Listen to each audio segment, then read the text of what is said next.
नमस्कार दोस्तों, आपके एजुकेशन ज्ञान अड्डा में आपका स्वागत है। दोस्तों देखिए, बिहार में जो 65% आरक्षण में परिवर्तन की बात चल रही थी, उस परिवर्तन को पटना हाई कोर्ट ने रद्द कर दिया है। जो नीतीश सरकार 65% आरक्षण की मांग कर रहे थे हाई कोर्ट से, लेकिन नीतीश सरकार को बहुत बड़ा झटका लगा हुआ है इससे।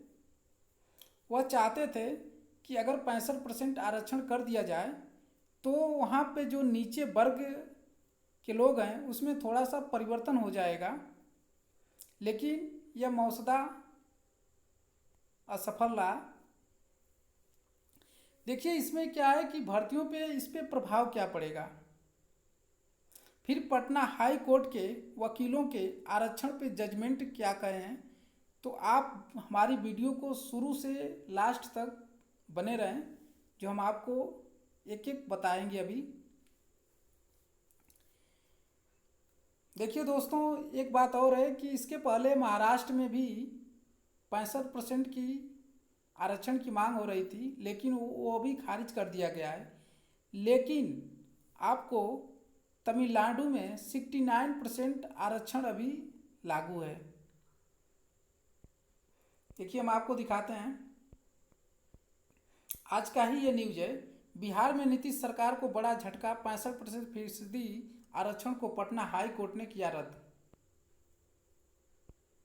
जो यहाँ पे आरक्षण को 65% करने वाला कानून भी रद्द कर दिया गया है।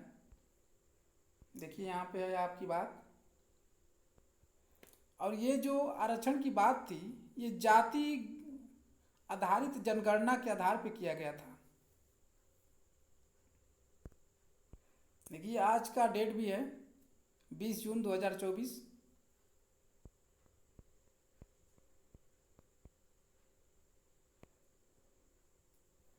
देखिए यहाँ पे क्या लिखा गया है। बिहार रिजर्वेशन नीतीश सरकार को पटना हाई कोर्ट ने आरक्षण के मुद्दे पर झटका दिया। पटना हाई कोर्ट ने ईबीसी एसएससी एसटी के लिए 65% आरक्षण बढ़ाने की सरकारी फैसले को रद्द कर दिया है। पटना हाई कोर्ट ने बिहार में सरकारी नौकरी और उच्च शैक्षिक संस्थानों के दाखिले में जाति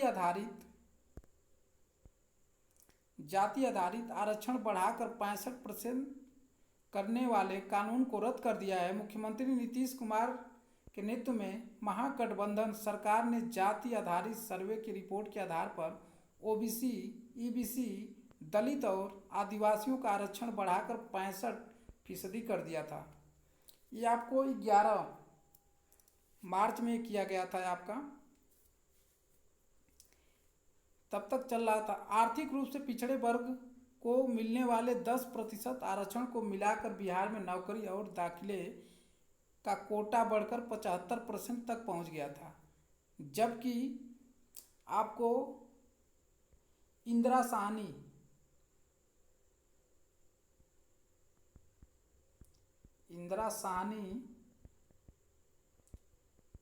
की एक रिपोर्ट थी 1992 में कि 50% तक फीसदी में ही रहेगा आरक्षण, इससे अधिक नहीं होगा। लेकिन यह 65% की बात हो रही थी। जो इसमें कानून बना है, इस कानून को इसका उल्लंघन हो रहा था, जिस कारण वहाँ के पटना हाई कोर्ट ने 65% आरक्षण को रद्द कर दिया। आइए अब दिखाते हैं अभी किस कैटेगरी को कितना आरक्षण मिल रहा है। तो फिलहाल में ओबीसी को आपको 27% है, एससी को 15% है, एसटी को 7.5 आरक्षण मिला है। वहीं आर्थिक रूप से पिछड़े सामान्य वर्ग को 10% है। आरक्षण मिलाकर इस हिसाब से आरक्षण की सीमा जो है 50% से पार जा चुकी है। सुप्रीम कोर्ट ने आर्थिक रूप से पिछड़े सामान्य वर्ग के लोगों को आरक्षण देने का सही ठहराया।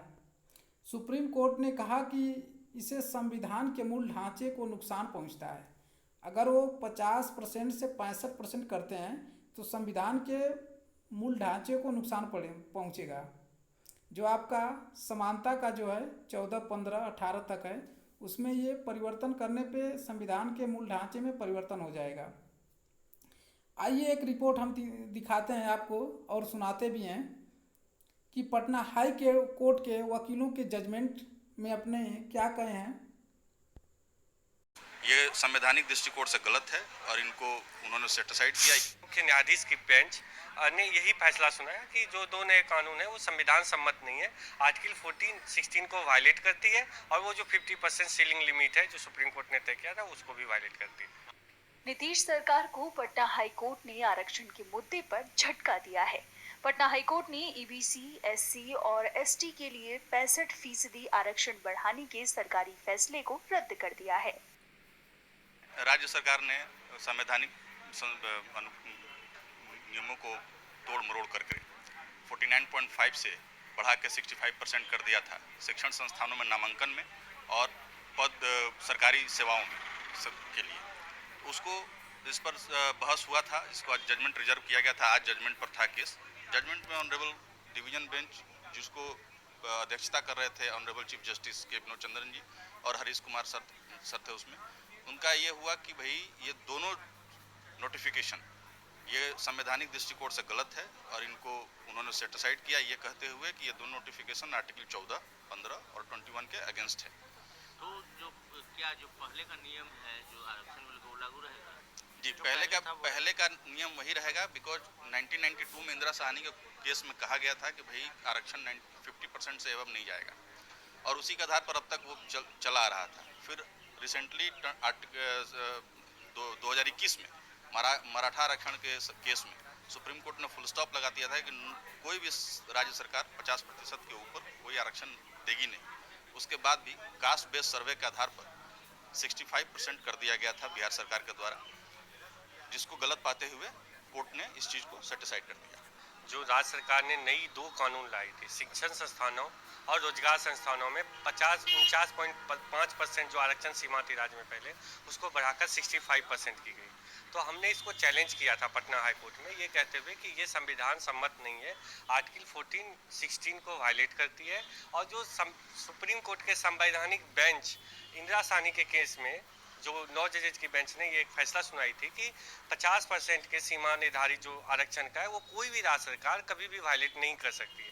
रिसेंटली 2021 में लक्ष्मण राव पाटिल केस में फिर से ये अपील किया गया, फुल स्टॉप किया गया यहाँ तक कि कोई भी राज्य सरकार 50% के सीमा को आरक्षण का नहीं बढ़ा सकती है।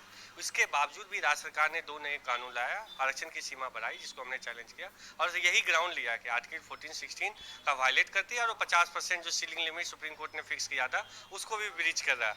आज फैसले में भी मुख्य न्यायाधीश की बेंच ने यही फैसला सुनाया कि जो 2 नए कानून है वो संविधान सम्मत नहीं है, आर्टिकल 14-16 को वायलेट करती है और वो जो 50% सीलिंग लिमिट है जो सुप्रीम कोर्ट ने तय किया था उसको भी वायलेट